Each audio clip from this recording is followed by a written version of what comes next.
assistindo esse auditório magnífico de 180 mil pessoas. Voltou a dar uma demonstração patriótica vinculada ao mesmo tempo a essa manifestação esportiva e que, sem dúvida, ficará gravada na história do Campeonato do Mundo como um dos espetáculos mais brilhantes que tivemos oportunidade de presenciar. E jogo importante, não tinha praia, não tinha nada, né? Era concentração total, a gente almoçava cedo. Zico já desde o início sinalizando e pedindo luta, empenho e garra a seus companheiros. Vai começar o jogo do Maracanã. Era meio que um programa, sobretudo no domingo, de ter o almoço de domingo, depois entrava todo mundo dentro da Kombi e nós íamos ao Maracanã. A pelota pinta a altura da linha divisória do gramado, entrou o Ricardo, alivia de cabeça, recupera Figueiredo, deu a Tita, Adão. Eu morava na rua São Francisco Xavier, perto do Maracanã. Acendia o refletor, eu via. Acendia-se a luz lá para reparo e vamos ver quem vai jogando, não importa quem seja. César domina, atinge lado direito da grande área, tocou para a Costa, matou no peito, tentou devolução, abraçou para Perivaldo, Perivaldo procurou, cruzou pelo mundo. E quando saía aquela massa de gente para subir a rampa, aquilo era impressionante, porque você não via um espaço que não tivesse uma cabeça de alguém.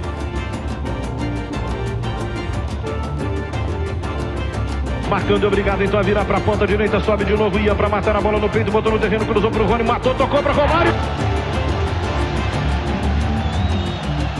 Da catarse, do sentimento de pertencimento que era você descer pela primeira vez, criança, com a torcida do seu lado, a sua torcida gritando efusivamente.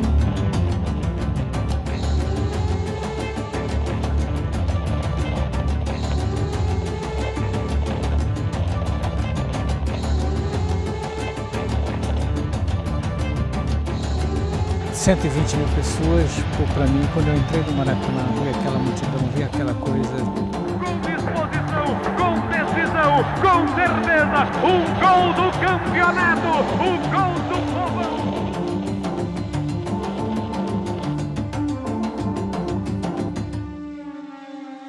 Eu não lembro de rigorosamente nada do jogo, mas eu lembro do espanto de ver o estádio. E o espanto de ver o estádio é o espanto do túnel da arquibancada. Porque você subia a rampa do Maracanã e tinha o túnel que te levava à arquibancada. Era um túnel relativamente estreito e você percorria aquele túnel, as crianças geralmente iam correndo e chegando no final do túnel olhar o estádio. Aquela certamente é uma das imagens mais marcantes da minha vida, da imensidão, né, do mundo. O Maracanã para mim ali era maior do que o mundo.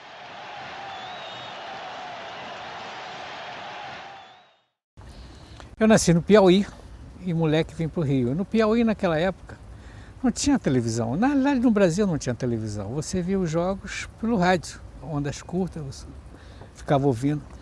Então, o sonho de qualquer pessoa era vir ao Maracanã, ver um jogo do Flamengo, o meu caso específico, ou seleção brasileira. Esta é a Rádio Nacional do Rio de Janeiro, Brasil, diretamente do estádio Mendes de Moraes, no Rio de Janeiro, transmitindo a finalíssima da Copa do Mundo. Pelo meu Omega de máxima precisão, 32 minutos. Segundo tempo, 1-1 no marcador. Vai cobrar Juvenal. Eu acompanhava o futebol carioca, que era o mais interessante da época, em Manaus, ouvindo rádio. Eu ouvia as transmissões na casa de amigos que tinham rádios muito possantes.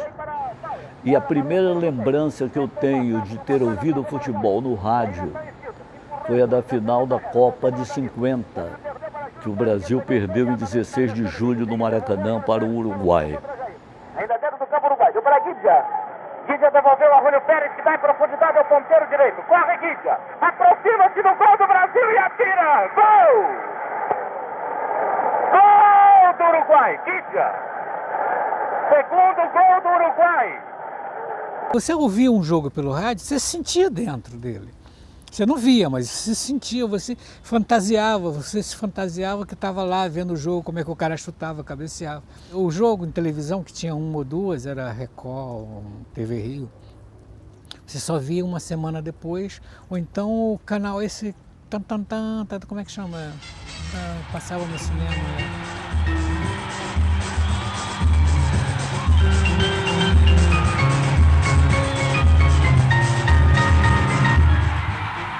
Este é o quadro alvinegro, onde figuram alguns campeões do mundo. Agora, a equipe do Flamengo.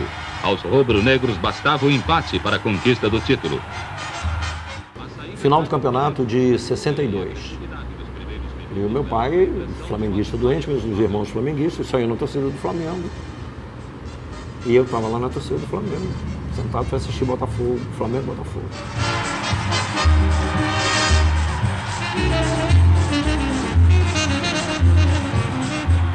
Mas eis que Garrincha decide fazer sua jogada. Ele conhece bem... Eu já tinha ido a vários jogos do Botafogo e tinha ficado encantado com Garrincha.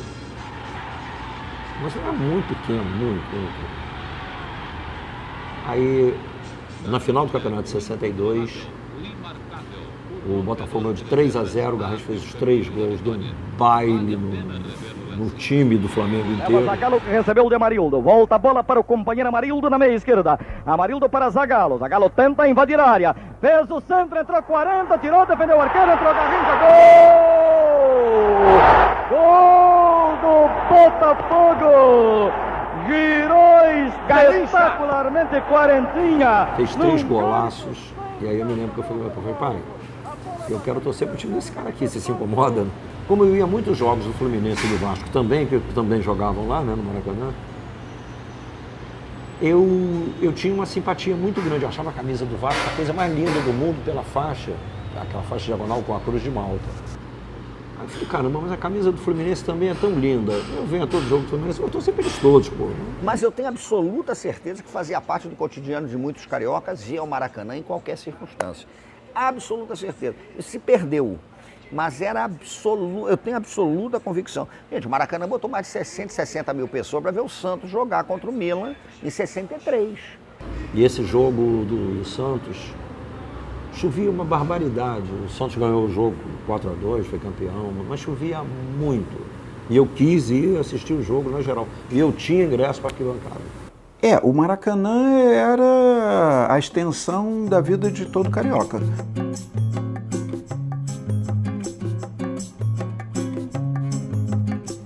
Eu, durante muitos anos, frequentei o Maracanã como torcedor, como todo carioca que aos domingos saía da praia ou da sua cerveja ou do almoço de família para ir ao Maracanã. Meu pai chegou ao Rio de Janeiro em 1963 e o primeiro jogo que meu pai vai no Maracanã é o Flamengo e Fluminense, a final de 63, que é considerado o Fla-Flu das multidões. E por isso meu pai também virou Flamengo no Rio, porque ele entrou em alguma torcida, era tanta gente que ele não sabia para onde estava sendo levado, e ele acaba virando Flamengo. Ao Flamengo, com um ponto na frente, bastava o empate, enquanto ao Fluminense, só a vitória interessava.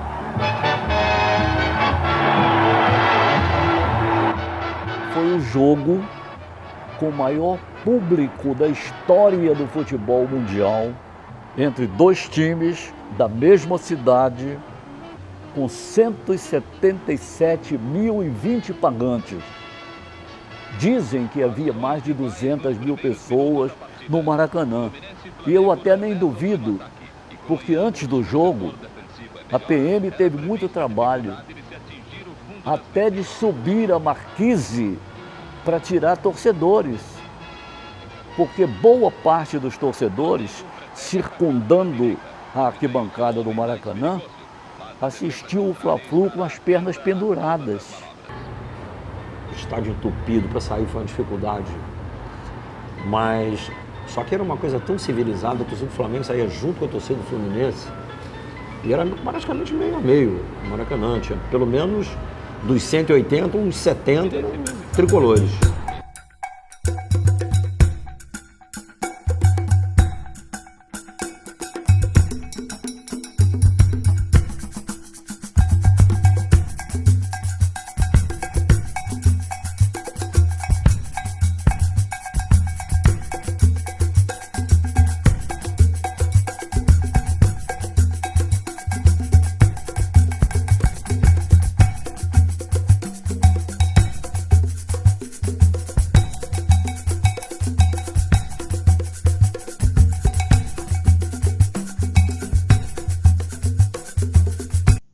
E provavelmente eu devo ter ido ao Maracanã com tipo 11 anos de idade e ia sozinho. Nessa época eu já morava na Ilha do Governador ia de ônibus pela Avenida Brasil, com uma bandeira para fora da janela, uma bandeira do Flamengo, para fora da janela, até a estação da Leopoldina, onde parava o ônibus, e dali eu ia caminhando até o Maracanã. E o andar era muito rápido, eu lembro disso, o andar era muito rápido, aquele andar ansioso do jogo, né? Aquele andar veloz, né? E comentar, e ouvindo o radinho, que a gente usava radinho, né? Hoje não se usa mais, mas a gente usava radinho, e os caras iam aumentando aquela adrenalina, né? Olha aqui, estou aqui entrevistando, não sei o quê. Para mim, a saída do túnel Rebouças era sinônimo de Maracanã quando eu era criança. Então já saía do túnel e o coração já acelerava porque você já ligava imediatamente ao Maracanã. Então parece que aquele percurso ali do viaduto até o Maracanã era como se fosse um grande portal para aqueles sentimentos que a gente ia viver ali, né, no Maracanã. E era uma sensação de compartilhamento, de tribo, né? Porque na medida em que você saía à rua para caminhar, você ia percebendo que outros ônibus e os trens também iam deixando as pessoas ao longo desse percurso, e as pessoas iam formando grupos cada vez maiores, com bandeiras dos vários times, né? E não havia agressão, pelo contrário, havia brincadeira, um brincava com o outro, e as pessoas iam caminhando como se aquilo fosse uma grande meca.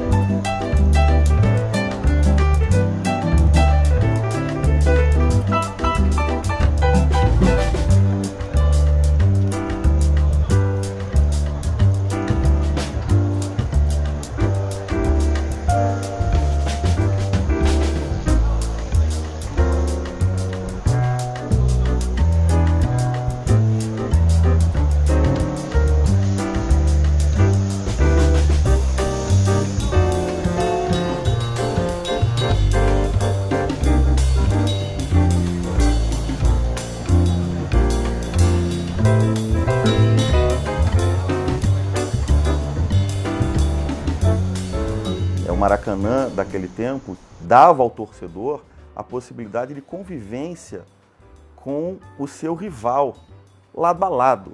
Esse negócio de cada um sobe por um lado, não, era todo mundo do mesmo lado. Você subia a rampa do Maracanã, do lado do flamenguista, do vascaíno, do botafoguense, e aquela mistura acontecia até literalmente a entrada, a divisão das torcidas. Um ia para a direita, outro ia para a esquerda. E na volta, a mesma coisa. A saída era uma tensão desgraçada, né? Você saía espremido ali, né? Flamengo perdia do Botafogo, Botafogo perdia do Vasco, Vasco perdia do Fluminense, Fluminense perdia do Flamengo. E no final do jogo não tinha essa separação, eram pela mesma rampa. E as torcidas iam se sacaneando. E aquilo para mim era uma experiência civilizatória do convívio com a diferença. Aquilo era uma experiência de civilidade. Eu descer da rampa, do meu lado um flamenguista me xingando, né? E dependendo do resultado, do meu lado um flamenguista que eu xingava, eu sacaneava o cara. Cara, quem perdia era praticamente uma via crucis, você descer aquela rampa sofrendo as provocações da torcida que descia junto com você. Então era comum, de repente, numa derrota muito doída, você esperar um pouquinho e falar assim, pô, vamos esperar um pouquinho aqui, que vamos deixar esses caras descerem primeiro. E aí eu lembro que naquele jogo de 87, que nós ganhamos em cima do Flamengo, um gol do Tita. Para Luiz Carlos, entrou na área, é fogo, cruzou para Roberto, ajeitou no peito, deixou a bola para Paulo Tita, pegou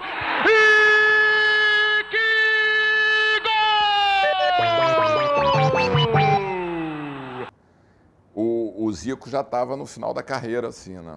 O Zico já estava... ele tinha sido machucado pelo Márcio, lá do Bangu, né? E já foi mal na Copa de 86, né? E o Zico sempre foi um símbolo muito grande para a torcida do Flamengo, né? Um grande símbolo. E aí nós ganhamos o título, coisa e tal, e na saída, olha só, a torcida do Vasco, o Flamengo descendo a rampa. Aí eu começo, né? Sopa de galo manco, se fudeu, coisa e tal. Mas os caras ficaram putos, né? Lógico, né? Com toda razão. Aí os caras, aí aquele negócio, né? Mas... Eventualmente, obviamente, você tinha aquele mais afoito, e aí tinha o princípio de porrada.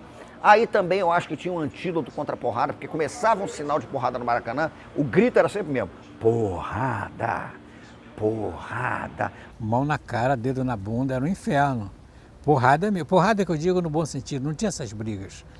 A torcida do Vasco, a torcida do Flamengo, o cara estava do teu lado, entrava todo mundo junto, não tinha porrada. Saía uma confusãozinha, acabava rapidinho, entre as próprias pessoas separava, não tinha nada. Hoje é que essa coisa imbecil, se eu botar uma camisa do Flamengo e você for vascaíno, você quer me bater, me dar porrada para tirar a camisa, não existia isso.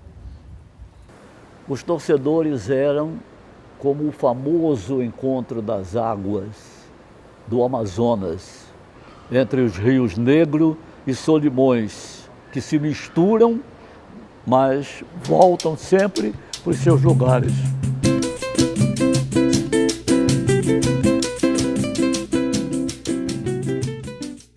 Para entrar no estádio, em jogos lotados, era uma verdadeira epopeia. Era uma verdadeira epopeia. Quem chegava primeiro empurrava o outro, era amigo, era um inferno. Era umas... Vocês não pegaram o Maracanã antigo, não? Era um curralzinho aqui, que tu entrava, empurrava, mas todo mundo entrava. Era aquela coisa de você botar a criança na frente, vamos, que a gente consegue chegar lá. E às vezes a impressão que não ia chegar, e a sensação de que você ia acabar de repente morrendo ali naquele negócio. Mas acabava entrando, né? Eu não me lembro de algum jogo no Maracanã que eu não tenha conseguido entrar. Se tivesse 200 mil pessoas, entrava 200 mil pessoas. Ficava 300 pessoas pedindo moeda para você contribuir, para ele comprar o ingresso. Todo mundo viu o jogo. Qualquer pessoa que estivesse na rua ia à geral.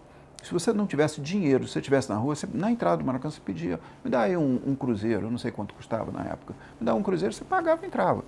Você ganhava aquele papelzinho e se amontoava ali no meio na entrada, ali nas catracas. Era realmente complicado, às vezes você chegava a flutuar, né? Os caras iam te esmagando ali, seu pé ficava um pouco para cima, mas era bom, cara, o tempo passava, a dimensão, espaço, tempo, nesses momentos, ela se esvai, ela não tem um raciocínio muito cartesiano. Então é difícil eu hoje chegar para você e falar, pô, era complicado. Para mim não era uma festa, sempre foi uma festa enorme isso.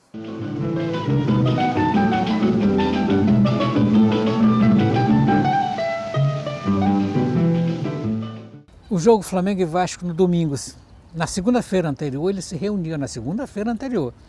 Eles já chamavam para se reunir para como é que ia ser feita a festa. Papel picado, um era papel picado, outro carregado do bambu. Eles trabalhavam de segunda a sábado. Sexta-feira à noite, eles se reuniam na porta do Maracanã e eles pulavam o muro. Maracanã, as torcidas tinham uma sede dentro do Maracanã, tinha salas, ficavam os instrumentos. Eles pulavam o muro, subornavam os caras de vigias e trabalhavam a sexta-feira inteira, sábado, domingo. Na hora do jogo estavam mortos, mas estavam lá.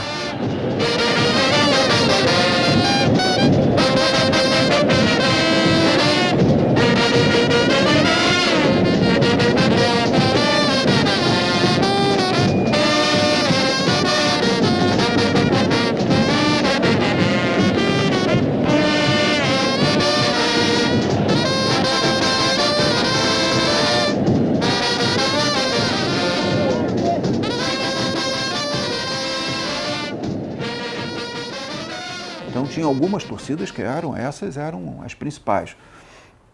E elas ficavam ali, tipo assim, 15 minutos antes do jogo, elas entravam com as bandeiras.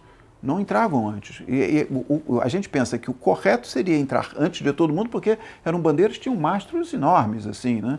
E entrassem antes, colocassem ali no chão, para na hora do jogo levantar. Mas não, eles entravam tipo 15 minutos antes, quando o estádio estava lotado. E aquilo era um delírio, porque quando entravam as bandeiras do Flamengo, do Fluminense, do Botafogo, era uma disputa entre elas. Entravam aquelas bandeiras enormes assim, aí o público todo começava a gritar. E aquilo já era o prefácio do jogo. O jogo estava para começar, as equipes iam entrar em campo e as bandeiras começavam a entrar. Aí a torcida entrava em delírio, papel picado, fogos, aquela coisa toda, e aquelas bandeiras. Assim, cara, não precisa ter jogo. Aquela sensação de você entrar por ali já ouvindo o grito da torcida, né, porque era uma panela de pressão. E isso eu voltei a ter como jornalista, porque nós jornalistas entrávamos no gramado pelo subterrâneo. os vestiários e a sala de imprensa eram embaixo do gramado.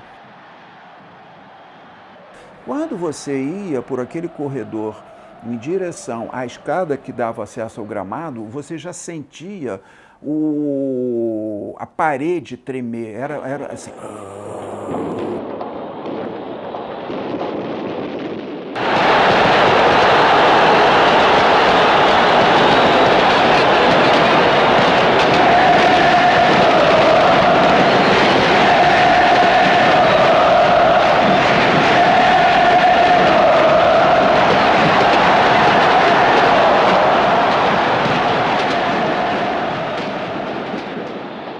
A gente tinha no Maracanã a mensagem do balão. Qualquer frequentador da velha guarda do Maracanã sabe disso. Era muito comum que se soltasse balão quando o jogo ia, antes do jogo. Desde balão japonês até balão consistente. E quando o balão levantava, você ficava olhando que porra ia acontecer com o balão. Qual era a lógica? Se bateu na marquise, já era. O time vai perder o jogo. Está anunciada a catástrofe. Se o balão passar da marquise e subir, é a vitória certa. O árbitro José de Assis Aragão, Chicão, cartão do Atlético, Carpegiani, cartão do Flamengo. Vamos lá para um minutinho só, gente, pera um minuto. Aragão, você fica com isso, Chicão, certo, seu Carpegiani? Coroa, Carpegiani, cara, Chicão. Quem ganhou? É o Flamengo. Campo a bola. Defende aí. Os torcedores apostavam a partir do time que ia entrar primeiro em campo. Apostavam em quem ia dar a saída no jogo, tanto que o sorteio do árbitro entre os capitães era acompanhado com interesse pelo rádio, porque as pessoas estavam ouvindo na arquibancada, principalmente na arquibancada. O campo não está ajudando para nada, hein? Realmente o campo está impraticável. Pra gente conseguir jogar uma bola na área, a gente tem que levantar a bola. O juiz tá prejudicando a gente, só dá falta contra a gente. Ele tem que se esquecer, ou melhor, ele tem que lembrar que tem 2 times jogando, não tem apenas um, não. Quarta-feira, meu irmão, o mundo cai no Rio de Janeiro, pensa. Chuva torrencial, 0-0, 0-0, porra, e aí a mulambada começa a cantar. Oh, meu menino, eu gosto de você.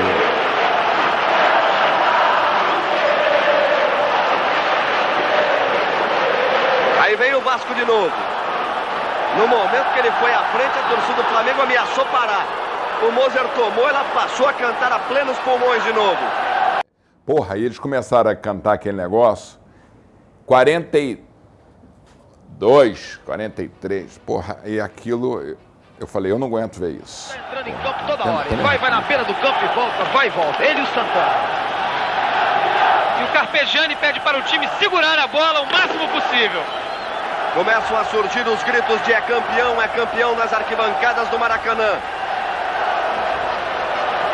Vamos chegar a 42 minutos, segundo tempo, 0-0. Aí eu falei, eu não aguento ver isso. Bom, aí tava eu, o Álvaro, meu sobrinho, que tem a minha idade. Bora. Aí o Álvaro, não, o Álvaro é meu amigo. Eu vou ficar, porra, vai sair o gol. 43, vai tomar. Aí começamos a bater boca, vai tomar teu cu, rapaz, vai se fuder, vai. Saí com o meu sobrinho.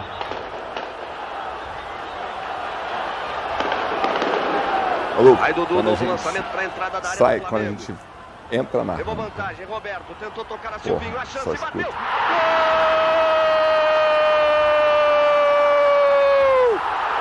Do Vasco! Roberto Dinamite explode a galera vascaína no Maracanã.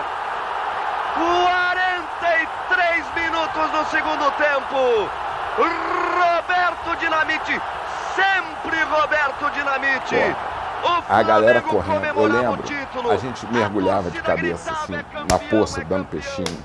A gente se jogava, porra, foi uma maluquice. Naquela época, 81, você ganhando um Carioca era muito mais importante chegar um brasileiro. E um aspecto negativo, as marquises do Maracanã recebendo um público no momento em que começa a partida. O aspecto perigoso, as marquises do Maracanã recebendo um público muito grande, um peso além daquilo que deveria existir naquela posição.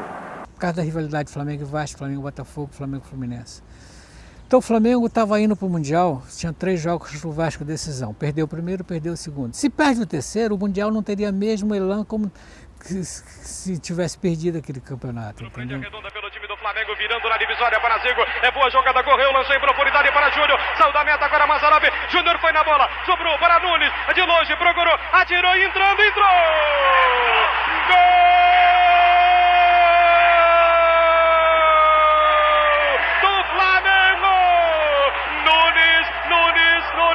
Marca aos 24, num lançamento que Júnior perdeu na dividida com o goleiro Mazzaropi. Nunes de longe, encobriu a Serginho, botou no fundo do barbante. Haja coração para tanta emoção.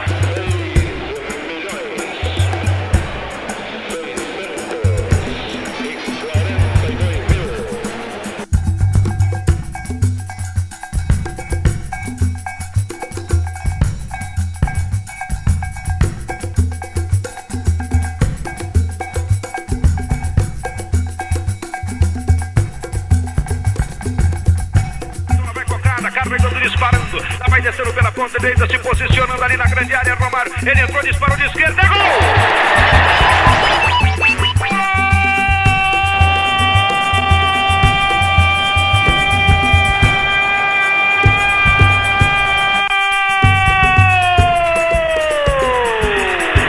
Bateu o Zico pelo alto, a bola vem caindo para o tumulto, subiu o Rodinelli, cabeceou, entrou! Gol!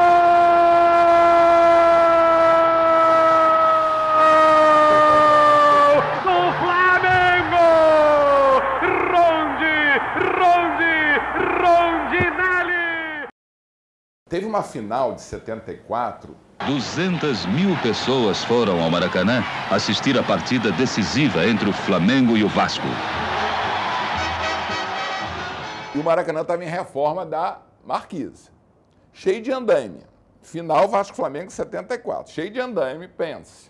A galera toda nos andaimes pendurado para ver o jogo. Todo mundo nos andaimes, todo. Não foi, porém, um grande jogo. Os times mostraram total incompetência em fazer gols.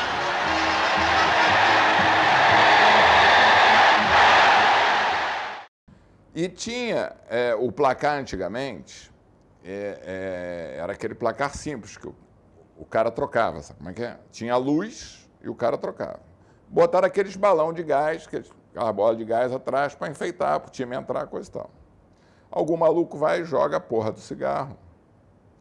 Aquela merda estoura, rapaz, estoura o placar. E eu era criança, eu tinha uns 10 anos, eu achei que o estádio estava caindo.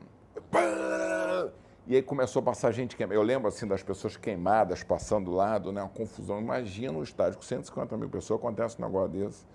E, cara, eu não sei como dava certo, né? O Maracanã, como espaço arquitetônico, sempre foi um estádio inacabado.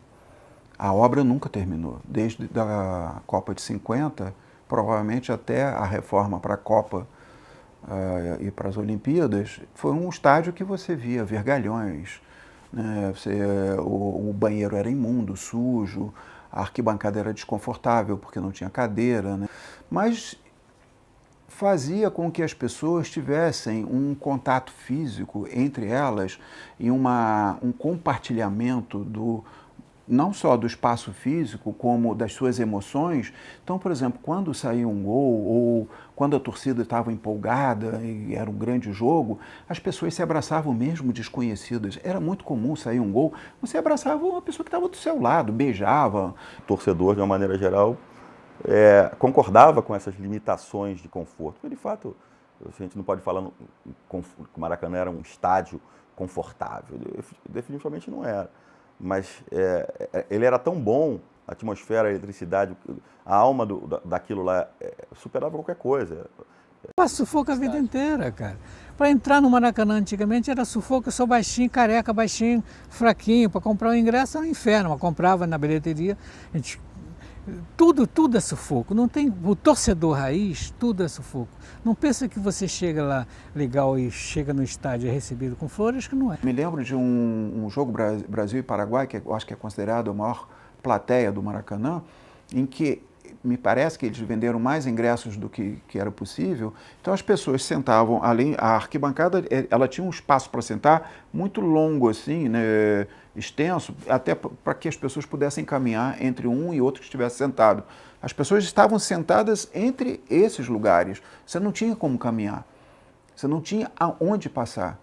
Tanto que no intervalo as pessoas não podiam ir ao banheiro, porque você não tinha como sair. Você não tinha como se levantar, as pessoas estavam...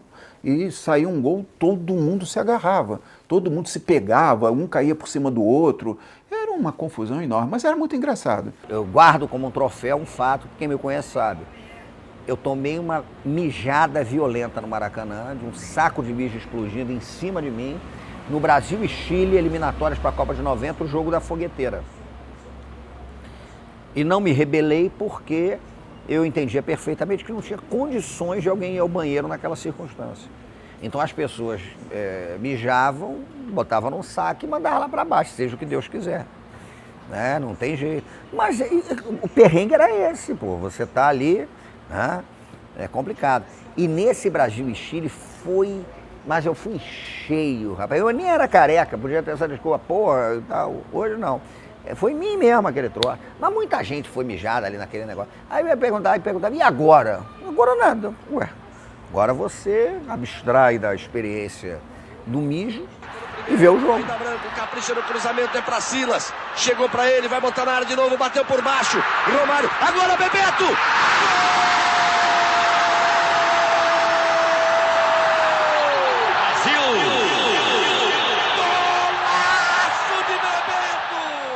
Então, o torcedor tinha uma intimidade com o jogador que ele via todo domingo no Maracanã jogando pela seleção brasileira. E esse cara falava desembaraçadamente, interagia, porque ele falava, conversava com o ouvinte por telefone, pedia música, ele falava sobre o jogo, um sacaneava o outro, fazia apostas e tal. Era um clima festivo, o tempo todo, o ano inteiro e tal. Quando a seleção se reunia, era um conjunto de jogadores, de pessoas íntimas, de ídolos aos quais todo mundo tinha acesso. Aí ele já pagou o ingresso dessas, sei lá, 70, 80 mil pessoas que estão no Maracanã. Campeonato Carioca de 89, Botafogo campeão quebrando o jejum, e não foi o gol do Maurício. Aí está, começa Botafogo e Flamengo e Botafogo no Maracanã. Mauro Galvão trabalhando com Carlos Alberto. Chovia biblicamente no Maracanã, aquilo que o Nelson Rodrigues falava de chuva do quinto ato do Rigoletto, né, que nem existe, mas é hiperbólico o Nelson Rodrigues. E se o Botafogo perdesse, estava eliminado. O sonho do título para quebrar o jejum ia para Cucuia. E o Flamengo fez 3-1. O Flamengo com Bebeto, com Zico, aquela rapaziada todazinha e tal, 3-1 Flamengo. E aí o Botafogo está se despedindo. Um hábito que eu sempre tive como frequentador de Maracanã. Eu nunca saí antes do último apito. Alavanca. Fez ali o Mauro Galvão. Aí a torcida do Flamengo sai no carnaval. Parece escola de samba no desfile, ó. Olha só, rapaz, ó.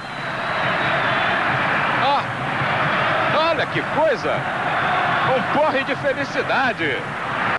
E aí o Botafogo diminui com um gol contra do Gonçalves, que depois vai jogar pelo Botafogo. Mas ele já tinha 30 e tantos. Continuávamos eliminados. Até que aos 40 e varada do segundo tempo, jogo acabando, o Mauro Galvão, se eu não me engano, pode ter sido Gotardo, mas acho que era o Mauro Galvão, não costumo me enganar nessas coisas. Foi um corner do Botafogo, a bola voltou, o Galvão faz um lançamento e o Vitor, que não fazia gol, porra. O Vitor era aquele cabeça de área. Quando eu olho, o Vitor mata a bola e tá sozinho diante do Zé Carlos. Parecia uma coreografia, porque no Maracanã, num dilúvio, a torcida procurava se abrigar na marquise. E a parte molhada ficava vazia. O jogo não estava lotado, porque foi realmente um dilúvio de parar o Rio de Janeiro. quando o Vitor matou a bola no peito, é como se o tempo tivesse parado. Demorou muito, Gustavo. Alcindo tentava pro Bebeto. Corte de Mauro Galvão. Tá valendo, Vitor. E como se fosse uma coreografia ensaiada, todo mundo do Botafogo que estava na parte coberta foi descendo para a chuva para ver que diabos ia acontecer. E aí o Vitor corta o Zé Carlos, rola para dentro e faz o gol. Tá valendo, Vitor. Vitor, Zé Carlos, olha o empate, olha o Vitor. Gol!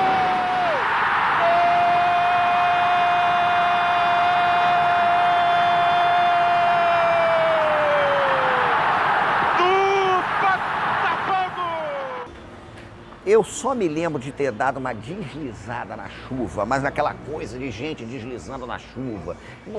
Uma loucura completa. Aquilo foi uma epifania. E é muito interessante que na reconstrução que eu faço disso no campo da memória, né, é um lance que durou 40 minutos. E certamente durou 15 segundos.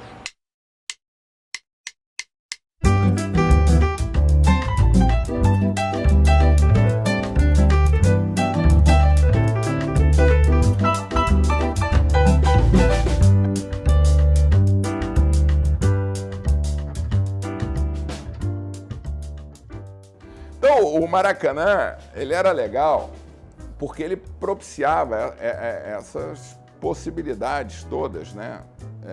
Inclusive de subversão, né? Porque o Maracanã era muito fácil de furar o bloqueio, né? Você tem uma ideia, as pessoas em grandes jogos escalavam o Maracanã por fora e iam para iam para o teto do Maracanã, para a marquise lá do Maracanã, lá para o alto, para assistir o jogo lá de cima. Assim como hoje, eu imagino, fazem subindo nesses prédios para pichar prédio, né? E você fica imaginando como é que a pessoa subiu naquele prédio de 10 andares para pichar lá em cima. Faziam isso naquela época. Por fora subiam até lá em cima. Eu próprio fotografei algumas vezes lá de cima, inclusive com torcedores do meu lado, e conversava com eles assim: você subiu por onde? A gente subiu por ali. E por ali era por fora. Você não consegue imaginar como é que eles faziam aquilo. Bom, eu não fui tentar fazer, né? Mas assim, eu tinha um amigo que era do Salgueiro, o Henrique Negão, jogava com a gente. E o Henrique, ele sempre dava ideia ruim, né? Sempre dava ideia ruim. E aí tinha uma época que a gente ia muito de geral. Aí o Henrique dizia assim: porra, vamos de geral, mas vamos pular pra cadeira. Que aí era a grande transgressão. E aí nós fomos num jogo do Brasil, na hora do hino nacional, que os guardas tinham que...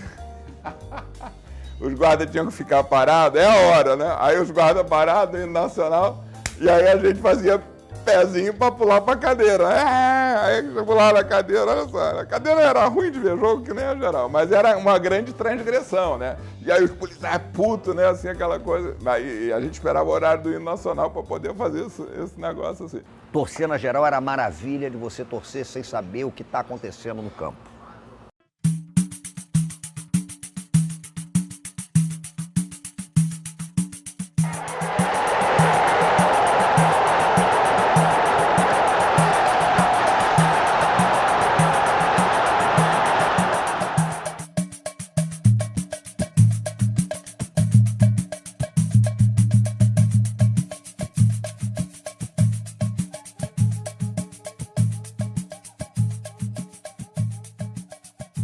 Eu fui Geraldina desde criança, até meus 15.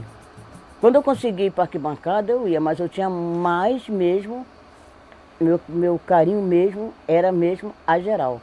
Porque a geral era uma família, 160 mil pessoas, uma família. Entendeu? Você se encontrava com o pessoal que jogava bola no aterro do Flamengo, você contava com o pessoal que ia para a praia, tá entendendo? Então, a geral, ela era um lar. Era uma casa sem cadeira, sem mesa, sabe? Muitas vezes fui a geral apenas pelo prazer de ir para a geral, por estar junto daquelas pessoas, torcer daquela forma, porque da geral se via muito mal o jogo. A geral, a cabeça das pessoas ficava praticamente no mesmo nível do gramado. E no gramado tinham várias pessoas, os jornalistas que ficavam sentados no gramado, os cinegrafistas, fotógrafos, todo tipo de gente. Então você quase não via o jogo. Mas o torcedor da geral, ele tinha um comportamento que era muito engraçado e era muito... tinha muita crítica, né? Tinha uma coisa bem mais extrovertida. Quem ia para a arquibancada ia para assistir o jogo. Se quisesse fingir que está vendo o jogo, ia para o meio de campo. Aí você ficava no meio de campo e tal. Eu sempre preferi ver de geral o jogo da seguinte maneira: eu ia para trás do gol em que meu time estava atacando. Eu constatava o seguinte: como eu não vou saber o que está acontecendo no jogo direito, eu vou para trás do gol. E ali eu vejo o que está acontecendo. Tinha nego que ficava 40 minutos, 50 minutos de pontinha de pé para ver o jogo. Quando tinha decisão, então, aí por isso que eu queria ser a primeira a chegar. Porque eu já tinha aquele ponto, sentava naquele ferro, aí eu via tudo, até o dia que eu caí, né? Eu levei muito tombo. Aí uma vez eu sentei no ferro, no que me segurar, lá fui eu de novo. Uma vez o rapaz me segurou pela camisa, até que a minha camisa não rasgou. Eu ia virar de cara, mas era gostoso, era. É isso aí. Né? E a geral era performática, a geral era um espaço de performance do torcedor. E o Geraldino era o performático. Muitas brincadeiras, eles se divertiam entre eles iam ao Maracanã realmente para se divertir, para torcer, como apaixonados do futebol. Nada além disso. Aí jogando com passaporte, ainda eu que levava dominó para jogar ali no chão. Antes de começar o jogo, debaixo de sol quente, eu levava minha bolinha. Aí fazia um grupinho ali, ficava jogando bola até de começar o jogo. Então, a geral, para os geraldinos antigos que sabem que o que é geral, deve sentir muita falta disso, cara. Você vai para o Maracanã, fica sentado na cadeira, aí fica conversando com um, implicando com o outro, para passar a hora até chegar a hora do jogo, né? O geraldino tinha que estar no estádio, isso é que é um negócio interessante. Porque você via gente na geral que não estava olhando o jogo. Não estava olhando. Eu tenho um grande amigo, infelizmente já falecido, faleceu precocemente, Ricardo, que foi a esse Botafogo e Flamengo comigo, e ele não viu o jogo, porque ele ficou dando volta na geral. Ele dizia que não tinha condições emocionais de ver o jogo e, ao mesmo tempo, ele não tinha condições emocionais de estar longe do jogo. Então ele ficou o jogo todo dando volta, não via nada. Quando eu conheci o Maracanã, o primeiro lugar que eu comecei a ver o jogo do Flamengo foi na geral. Porque era um lugar que eu podia correr, brincar. Eu até levava a minha bola para ficar brincando na geral com os meninos e a rapaziada. Eu era a torcedora mais feliz na geral. O cimentão da arquibancada era muito precário. Mas aquela precariedade, ao mesmo tempo, ela dava uma certa liberdade para as torcidas se apropriarem do espaço do estádio, que era muito interessante. Então, às vezes acontecia de você passar um sufoco terrível, porque estava muito cheio, e rola briga, e rola tudo, mas você tinha a possibilidade de deslocamento para o outro lado, sobretudo quando era jogo de um time só. Aí no outro lado você viu o jogo com maior tranquilidade, aquela coisa toda. Vai determinar o início, daí o que você queria. Bola rolando no Maracanã, começa a decisão, Campeonato Carioca, 1995, Flamengo e Fluminense, Fluminense e Flamengo. Era uma chuva de para-brisa, cara, que você precisava, você não conseguia enxergar nada. E o Fluminense fez 2-0 no primeiro tempo, no meio dessa chuva. Um gol do Leonardo, um gol do Renato Gaúcho. Os sentimentos eram muito contraditórios, porque a gente queria acreditar, mas ficava com receio, né, de receber uma virada do Flamengo, porque o time dos caras realmente era muito bom e o Fluminense estava há 10 anos sem ganhar nada. Nada. Fez a jogada na esquerda, recebeu, deu um toque, marcando aos 30 cravados no primeiro tempo. E aí veio o segundo tempo, o Flamengo faz 2-1 e aquela arquibancada, cai. Romário, primeiro gol da história do artilheiro contra o Fluminense. E 2-2. Levantou no meio, passou por todo mundo, é do Fabinho, ajeitou, cortou, agora bateu e o gol! E aí, cara, o Fluminense descambou, já tinha sido um expulso de cada lado. E no 2-2, o Fluminense teve um outro jogador expulso. Expulso de campo. Foi uma entrada terrível. Você pega... Acertou o adversário, veja outra vez. Ele acertou Fabinho. E aí, cara, assim, muito tricolor saiu do estádio. Muito tricolor saiu do estádio. Assim, a gente via, 2-2. Os caras com a vantagem do empate, faltando pouco tempo. O Fluminense com 8 na linha, os caras começaram a sair. E eu fiquei porque eu nunca saí, assim, não existe sair antes do apito final em qualquer circunstância, nem que seja para xingar quem está lá, a gente tem que ficar, eu acho que é um compromisso. E ficava lá, mas eu mesmo fiquei prostrado. Eu falei, pô, 10 anos, cara, não é possível. Olha a renda no Maracanã, é recorde público neste campeonato. Público pagante, 120.418. É o público do maior estádio do mundo. Público não pagante, 6.491. Renda, 1.621.850 reais. Um rendaço. Fica com 9 homens do Fluminense. Enlouquece a torcida do Flamengo. Está muito perto do título absolutamente merecido, Gerson. E aí, cara, passa essa memória pra mim, talvez seja a mais marcante de toda a história do Maracanã. Passa um vendedor de faixa, que tinha esse hábito. As pessoas vendiam faixa de campeão, até hoje tem. Mas os caras entravam na arquibancada. E o cara, ele obviamente ele era Flamengo, porque era o único cara que estava rindo naquela arquibancada que parecia um velório. Ninguém tinha força para cantar. E o cara rindo, vendendo a faixa, aê, Flusão campeão, assim, num tom de escárnio, inacreditável. E ninguém tinha força nem para brigar com o cara. E eu falei assim, cara, me dá 2 faixas, Tava com um amigo meu, ele falou, pô, para com isso. Então me dá 2 faixas, olhando pra cara dele, assim, com... E aí ele me deu as faixas, ele tá confiante, falou alguma gracinha assim, eu continuei vendo o jogo, peguei as faixas, botei no canto, assim, cara, logo depois aconteceu tudo aquilo. Quer dizer, o Ailton pegou aquela bola, driblou para um lado, driblou para o outro. Vai a luta, 41-15. Bola na direita, Ailton armou o cruzamento, fez a finta, ajeitou, outra finta a mais, bateu e o gol!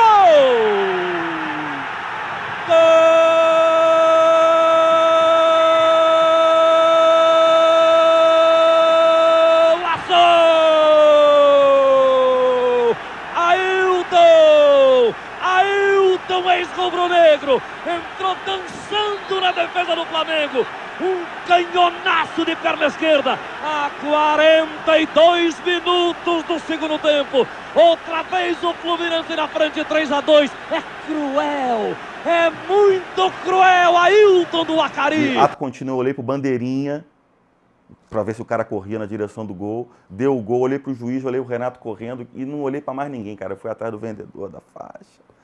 Peguei a faixa, meu irmão, é tricolor, é Fluminense, aquela alegria desmedida, todo mundo comemorando, chorando, se rolando na arquibancada molhada, pó de arroz. E o cara, o único lugar no mundo que ele não queria estar era ali, abraçado com a gente, todo mundo é abraçado do cara, e o cara querendo se desvencilhar porque ele era Flamengo, ele largou as faixas, pegou faixa, botamos faixa no cara, não foi o melhor jogo da minha vida, o melhor jogo da história do futebol. Amor maior não tem igual. Por gostar muito de um time como o Flamengo, temos que ter, em primeiro lugar, fé, ter coragem, sofrer, chorar, ter carinho, dedicação, amor, acompanhar o time em qualquer lugar, no sol, na chuva, no frio, no calor. Acertou o seu cronômetro. O outro também autoriza, enfim, Léo Feldman, bola rolando, começa a decisão no Maracanã. Foi muito engraçado, porque eu estava sentado assistindo o jogo, né? E tinha do meu lado um vascaíno, chato pra caramba, e do meu lado, ai meu Deus do céu, do meu lado um senhor de idade, podia ter uns 80, já bem velhinho mesmo. Aí o Flamengo para o ataque, veja o Pet, driblou o Paulo Miranda, foi para a área o Pet, levantou pro Edilson, gol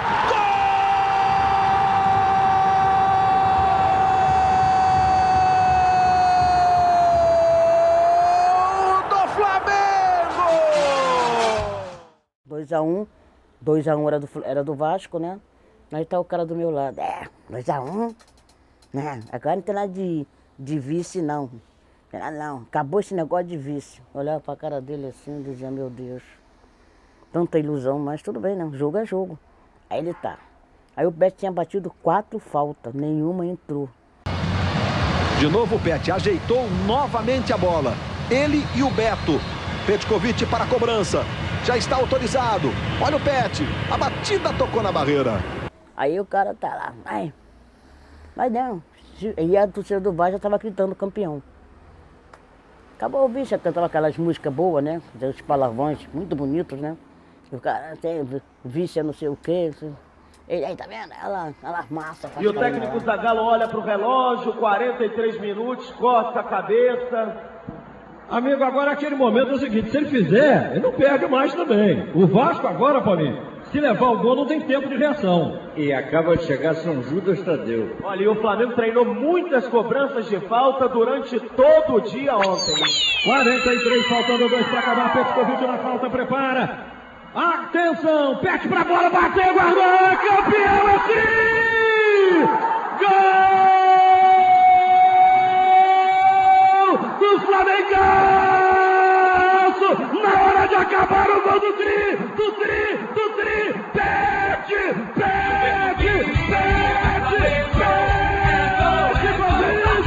Pro Tri na hora de acabar do Mengão! Aí quando eu olhei pra ele que eu ia falar, cadê ele? O cara sumiu, não sei se ele entrou por debaixo do banco, não sei se ele pulou. E quando eu olho pro meu lado, lá tá o velho caído lá. E o policial, que eles não podem vibrar, né? Eles não podem. Os policiais não podem vibrar. Aqueles segurança que fica ali ao redor do Maracanã da gente, não pode. Aí eles ficam tudo com a mão cerrada assim, né? Aí tá, aí quando eu olhei assim, o velho caído, aí o policial tava assim com a mão vibrando. Aí eu virei pra ele e falei assim, seu guarda, o moço, o velho aqui caiu. Pra mim ele tinha morrido, né? Porque eu, pela idade. Eu falei, seu guarda, o velho aqui caiu, seu guarda, pelo amor de Deus. E eu querendo ir comemorar, né? Mas ao mesmo tempo preocupar, que era um senhor de idade. Aí o guarda se ligou, aí o velho começou a se mexer. Aí eu falei pro guarda, aí não morreu não. Aí ele levantou, ainda meio zonzo, né? Oi, minha netinha, o Flamengo ganhou. Eu falei, não sou sua neta não, mas o Flamengo é campeão. Aí fui embora, que eu não ia ficar ali com ele nada. Eu queria ir pra rua, cheguei em casa aqui 5 horas da manhã. 45 e 15, bola levantada agora para Assis, livre, tem condição, vai marcar, chegou, colocou e gol!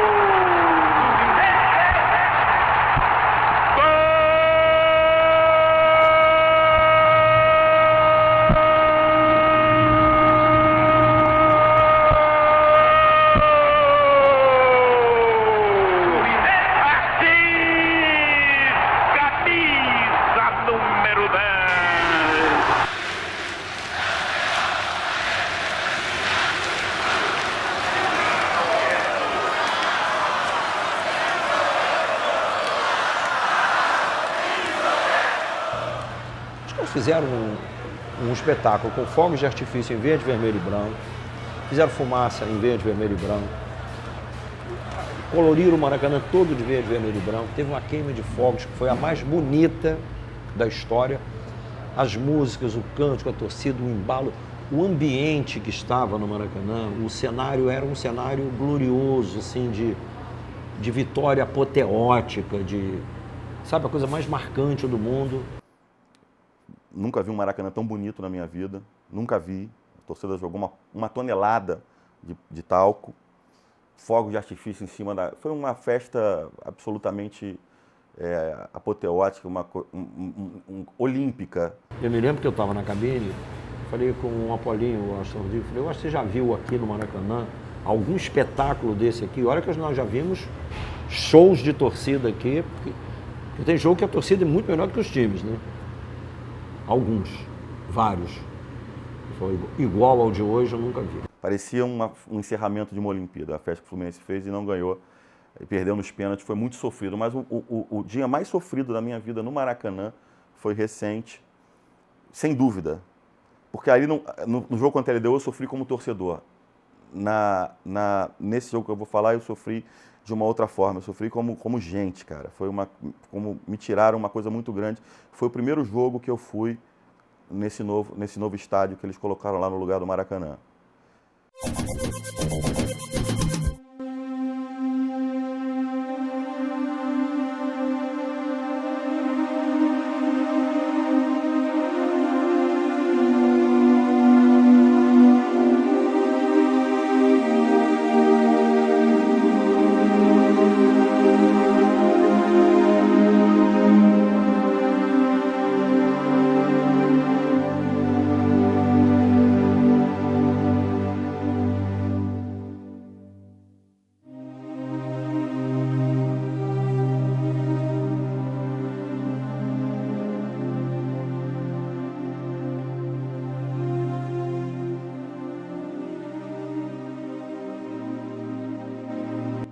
Não existe, esquece o Maracanã.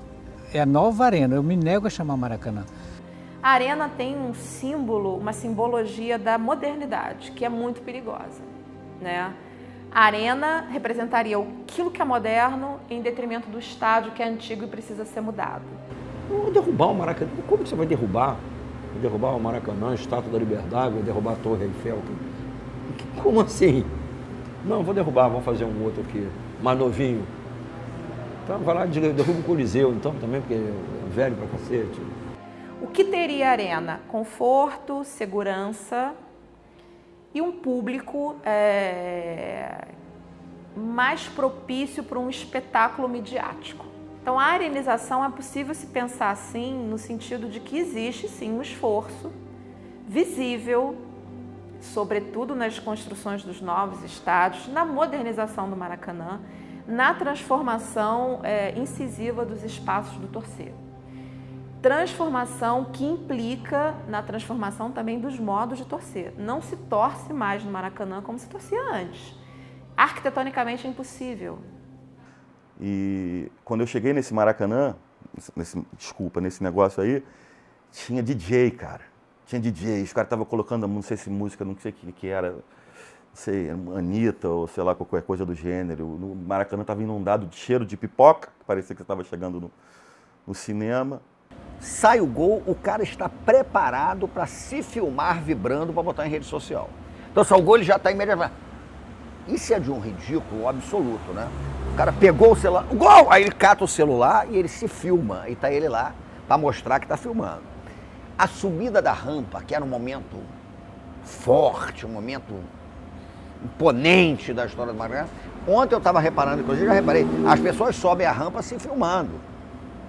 Elas não cantam por amor ao time, elas cantam para botar numa rede social e as pessoas verem que elas estão cantando. Esse novo torcedor, ele vai lá primeiro para beber. Segundo, mandar selfie, mandar celular, foto no celular, transmissão ao vivo. Depois ver o jogo. Muitas vezes eu vejo o cara no celular e gol. Não está nem vendo o jogo. As pessoas interagindo com a arquibancada como se estivessem num festival de música. Uma coisa que me fez um mal tão grande, mas tão grande, que eu chorei. Nesse dia eu desabei de choro. Falei, pô, cara, como é que fazem isso com o Maracanã? Como é que fazem isso com o Maracanã? Assim, até hoje eu lembro e fico realmente emocionado, porque tira um pedaço. Aquele dia eu me senti, pô, como se alguém tivesse tirado um pedaço da minha vida. Essa foi a verdade. Pouco importa, o Fluminense até perdeu esse jogo, pouco importa. Eu sei, absolutamente relevante, eu cansei de ver o Fluminense perder, vi milhares de vezes o Fluminense perder. Mas aquele dia, em especial, foi um dia muito triste. Eu voltei para casa arrasado, como se eu tivesse perdido, e de fato perdi, uma pessoa muito próxima da família. Fizeram com o Maracanã um crime. Assim, e com um torcedor, outro crime. Então, eu nunca vou perdoar as pessoas que fizeram isso, nunca vou perdoar a própria sociedade. E aquele dia, para mim, foi, sem dúvida, foi um dos piores dias da minha vida em função de futebol. Foi o pior dia da minha vida. Foi o dia que mais estrago me fez. O público ficou elitizado. O único ganho real do Maracanã, realmente foi um ganho expressivo, e esse eu considero importante, relevante, foi a maior presença feminina. Isso é muito legal. Então tem muita mulher, tem jogo que tem tanta mulher quanto homem praticamente. Isso a proporciona 2% de mulher, 3% de mulher no estádio. Bom, eu conheci o Maracanã tardiamente, né? Eu conheci o Maracanã grande parte da minha vida via televisão. Frequentar jogos era uma coisa que não fazia muito parte do cardápio de uma mulher que teria que ir ao estádio, no meu caso, sozinha, enfrentar ônibus, enfrentar trem. Na época, o metrô não chegava até muito próximo da minha casa, né? Então, em termos pragmáticos, era um mundo distante para mim. Então, o Maracanã, eu acho que é muito mais confortável, é muito mais preparado para receber o público, mas também fez com que o público mudasse o seu comportamento. Não só o próprio espaço do Maracanã, como todas as regras estabelecidas pela FIFA na época da Copa do Mundo, depois pelos administradores dos estádios. Eu me lembro que quando começaram a obra do Maracanã, uma pessoa que era o gestor da obra, eu não me lembro quem era a pessoa, eu me lembro que era uma matéria de primeira página do Caderno de Esportes do Globo, em que ele falava que o grande desejo dele, me imaginei, era um sujeito com uma cara de iupe, que não tinha muita cara de ser um frequentador do estádio, mas o que me chamou a atenção é que ele dizia que o grande desejo dele é que o público do Maracanã se comportasse como nos jogos de tênis de Wimbledon, que não tirassem a camisa, que não ficassem sem camisa, porque ele achava aquilo antissocial, feio, mal educado, que as pessoas tivessem um comportamento como nas partidas de tênis em Wimbledon, que é na Inglaterra. O Maracanã antigo era aquele Maracanã que tinha mijo no corredor, era um Maracanã que você soltava fogos, brincava, papel higiênico, bandeira. Agora não, tudo é proibido, tudo. É uma arena que a gente vai repetir, o cara vai lá para ver um espetáculo. Mal comparando e assumindo essa comparação que não é tão perfeita, eles conseguiram tirar a alma do torcedor. Quando você tira a alma, você vira uma espécie de zumbi. Em que todo mundo se comporta igual, com a bandeirinha entregue pelo clube. Não, você faz a sua bandeira. Eu, quando era garoto, fazia a minha bandeira. Eu passava a semana inteira picando papel para levar para o Maracanã. E a minha alegria de que aquele papel era o meu papel que eu estava jogando ali. A experiência Maracanã hoje, e eu lamento dizer isso para gente que não viveu no passado, é completamente diferente, é outra coisa. A gente está falando de outro negócio. No Rio, o maior percentual de desemprego dentro desse cenário de desemprego do país. O torcedor carioca vai ao jogo. O cara não tem dinheiro para comprar comida, para comprar leite para criança. Ele vai pagar um ingresso caro, majorado. Não, mas o ingresso é caro porque o estádio é confortável, é bonito. Não tem mais, não faz mais do que obrigação. Custou R$1,5 bilhão, paga com o dinheiro do povo. O ingresso hoje custa R$200, R$100 e ele não compra porque ele não tem cartão de crédito, ele não tem mais acesso a isso. Esse torcedor está fora e não tem retorno. Não tem retorno. Eles conseguiram tirar o povo do Maracanã. Isso é um fato incontestável. Você pode tentar explicar de qualquer jeito, mas eu vivi lá, eu sei como é que funciona. Tiraram o povo. O povo gentrificaram o futebol. O projeto da mudança do Maracanã acabou com o estádio, botaram uma caixa qualquer lá no lugar, mas mais que isso, ela na verdade era um projeto para afastar o torcedor, né? Isso me mata, isso não me incomoda não, isso me mata. A festa no Maracanã era uma característica do Rio, isso se perdeu. As pessoas tinham muito essa mistura, né? As pessoas, eu acho que tinham pouca reserva assim, em relação a se misturar. Eu acho que talvez tivesse assim, aquele desejo de inconsciente, talvez, né, de uma democracia que o Brasil nunca teve, sabe? O estádio pode ter ficado moderno, mas o Maracanã antigo era um estádio bem mais charmoso, bem mais interessante. Eu acho o Maracanã lindíssimo. Só que o Maracanã antigo, ele era o maior, o melhor e o mais bonito. Ninguém perguntou ao torcedor: você quer que acabe com o geral? Você quer que fique só cadeira? Ninguém perguntou. Frestas estão surgindo o tempo todo. Eu continuo frequentando o estádio. Eu não sou daqueles que me recusei a continuar acompanhando futebol. E é muito curioso que hoje você busque exatamente essas frestas, né? Você busque reconfigurar modos de torcer que às vezes vão se fundamentar nos escaninhos do que é constituído. O torcedor raiz quer ficar em pé cantando, gritando, pulando. Se botar uma cadeira vai quebrar. Dá para fazer em tudo que é lugar. No Maracanã, no Morumbi, em qualquer lugar, divide. Camarote para quem quer ir de camarote, cadeiras para quem quer ir de cadeiras e arquibancada para quem quer ir arquibancada, cimento. Mesmo que esse diálogo não seja criado, o que eu acho interessante é que de algum modo o torcedor vai tentar se reapropriar daquilo e tentar fazer daquilo o espaço dele. Patrimônio do povo carioca e do povo brasileiro, né? E tem que ser respeitado e tem que voltar a ter os grandes jogos lá, né? E oxalá não consigam fazer do futebol isso que eles estão querendo aí. Eu, se voltar geral, vou ser a primeira a dar lá. Vou até a primeira. Pô, eu gostava, eu tenho saudade, cara. A gente vai lá para arquibancada, fica lá e tudo, às vezes vai, olha assim, aí vê aqueles, onde é as cadeiras, né, que é a geral. Novos afetos vão sendo formados, mediante condições conjunturais. O Ortega y Gasset foi um filósofo que, nas meditações do Quixote, em que ele flerta um pouco também com a filosofia e a epistemologia da história, ele dizia, eu sou eu e a minha circunstância. Então o meu filho tem uma circunstância que não é a minha, né? Gosto de conversar com ele sobre o Maracanã e tal, mas novos afetos vão sendo forjados.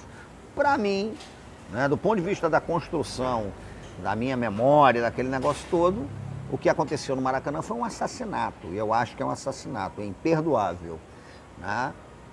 Mas o Maracanã está aí.